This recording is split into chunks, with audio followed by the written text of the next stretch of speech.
Good morning guys! Welcome to Anne's Healthy Kitchen. Gagawa tayo ngayon ng cassava cake.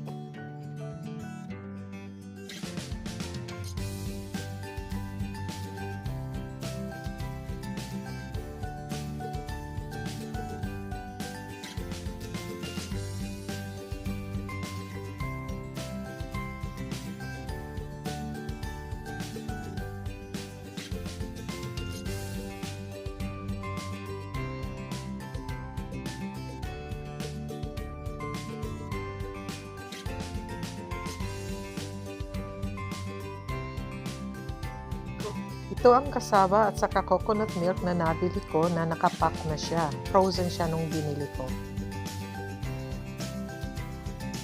Ito ang mga sangkap sa ating cassava cake. Meron tayong cassava. 2 packet ito na binili ko. Grated na siya. Meron tayong ating kakanggata. Binili ko rin ito na ganito na. So, kanina naka-freeze ito kaya pinathaw ko dito. And then, meron tayong ating milk, butter, sugar, ating eggs, saka asin. So, hindi ako gumamit ng condensed milk, kaya sugar ang gagamitin ko ngayon. Okay? So guys, ang gagawin natin ay paghahaluin lang natin ang ating mga ingredients. Unahin natin sa ating gata at saka sa ating milk. And then, ilagay natin ang ating sugar. Ang ating sugar ay naaayon sa ating panlasa. Para sa akin, kasi gumawa na ako ng ganito. So, mas ano talaga na sa akin, kasyang-kasya lang yung nilagay ko ngayon. Okay? Lagay natin ang asin. And then, ilagay na rin natin ang ating cassava.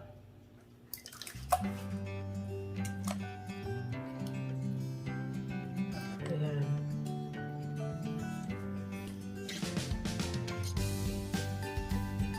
And then, ang ating namang itlog ay atin siyang i-bibit.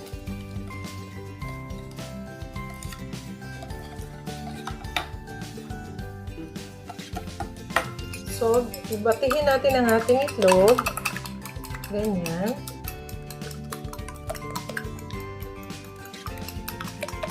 And then, ihahalo natin siya.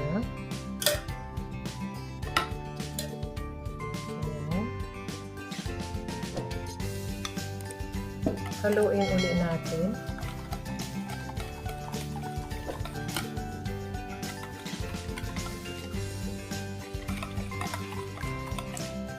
And then, ilagay na natin ang ating butter.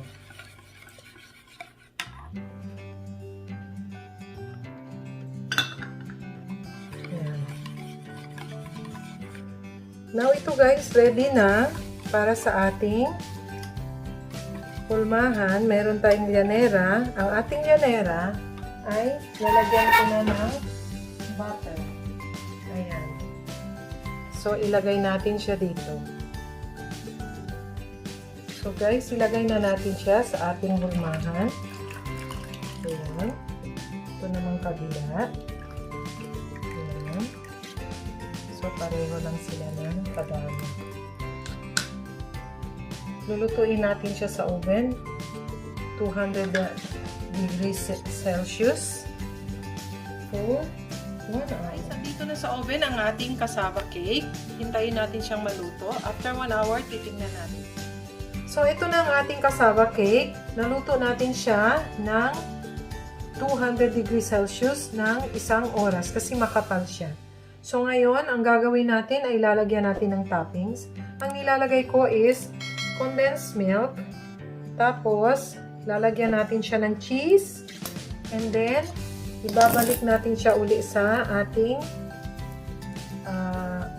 oven.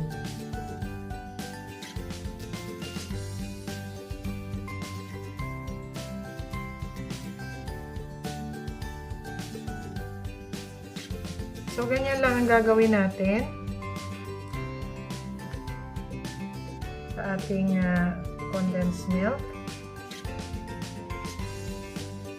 Ayan. Guys, sobrang bango.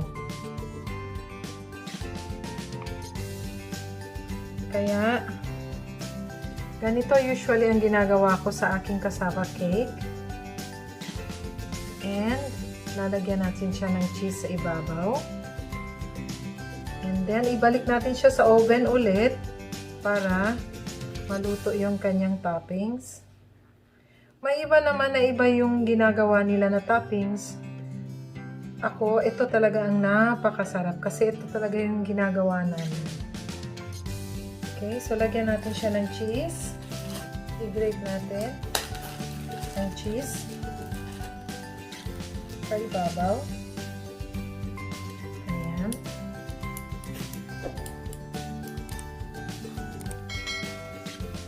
So, ganito lang. Sandali, magkanda. Okay. Ayan.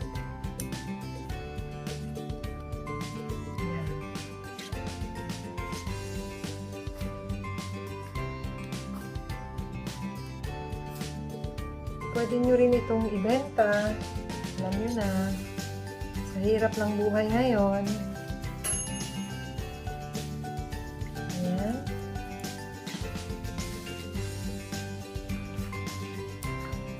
So guys, kung yung mga nanonood sa akin ngayon, alam nila, masarap ang aking cassava. O, eto na. Andito na. Nagawan ko na siya ng video. Nang sa ganon ay makikita ninyo kung paano ko siya ginagawa. Okay, sayang itong mga nasa labas. Kaya pwede natin siya ibalik. Okay. So guys, babalik ko to sa ating oven for 8 minutes at saka ang heat ng oven ay ang sa ibabaw lang, hindi yung sa ilalim para maluto lang ang ating toppings. Ayan na guys, ibabalik natin siya sa oven ulit. Pagkatapos, ilagay natin sa high heat ang ibabaw lang, 250 degrees Celsius.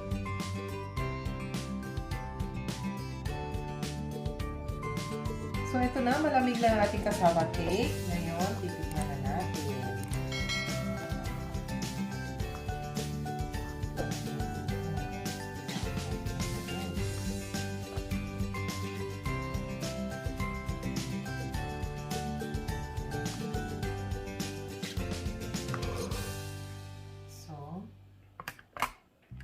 Kuha tayo na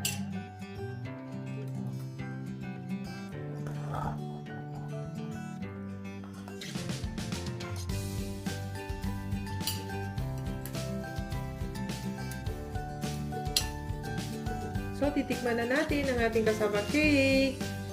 Ayan.